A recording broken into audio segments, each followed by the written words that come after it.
Halo Tokinawaku, jumpa lagi dengan saya Josandri dalam segmen Comment Point, komentar positif dan inspiratif. Saat ini saya sedang berada di Bali, tepatnya di Hotel Episode Kuta Bali. Saya bisa ada di sini karena melalui sebuah perjalanan. Dan kali ini saya akan membahas bagaimana memaknai hidup sebagai sebuah perjalanan.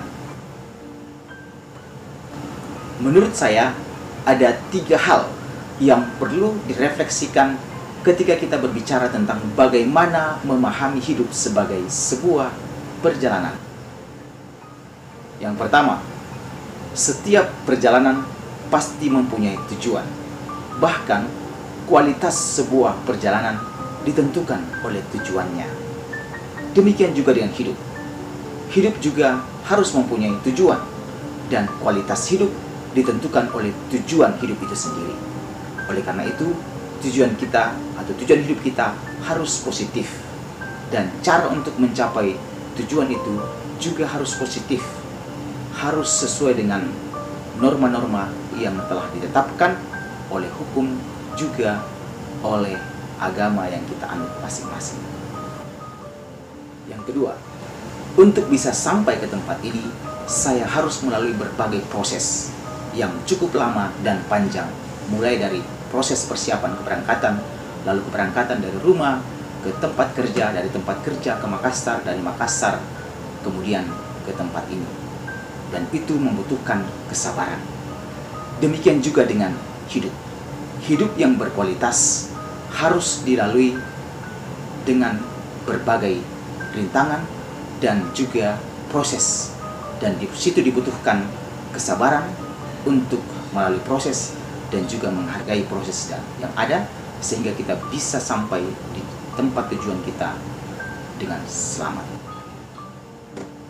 Yang ketiga, perjalanan ke tempat ini bukan hanya ditempuh melalui darat tetapi juga melalui udara. Dan kedua perjalanan itu, yaitu perjalanan darat dan udara, membutuhkan yang namanya ketaatan terhadap rambu-rambu atau peraturan lalu lintas. Untuk bisa sampai ke tempat ini, kita harus taat pada peraturan lalu lintas. Demikian juga dengan hidup. Hidup ini juga mempunyai aturan yang harus kita taati agar kita bisa sampai ke tempat tujuan kita dengan selamat. Kita memang mempunyai kebebasan, tetapi kebebasan pribadi kita juga dibatasi oleh kebebasan pribadi orang lain, sehingga kita juga harus menghargai kebebasan orang lain. Bukan berarti karena kita bebas maka kita bebas sebebas-bebasnya. Kita mempunyai batasan-batasan yang harus kita taati agar kita semua bisa sampai ke tempat tujuan kita dengan selamat. Itulah Tokinawaku, 3 cara bagaimana memahami hidup sebagai sebuah perjalanan. Terima kasih, salam dari Bali.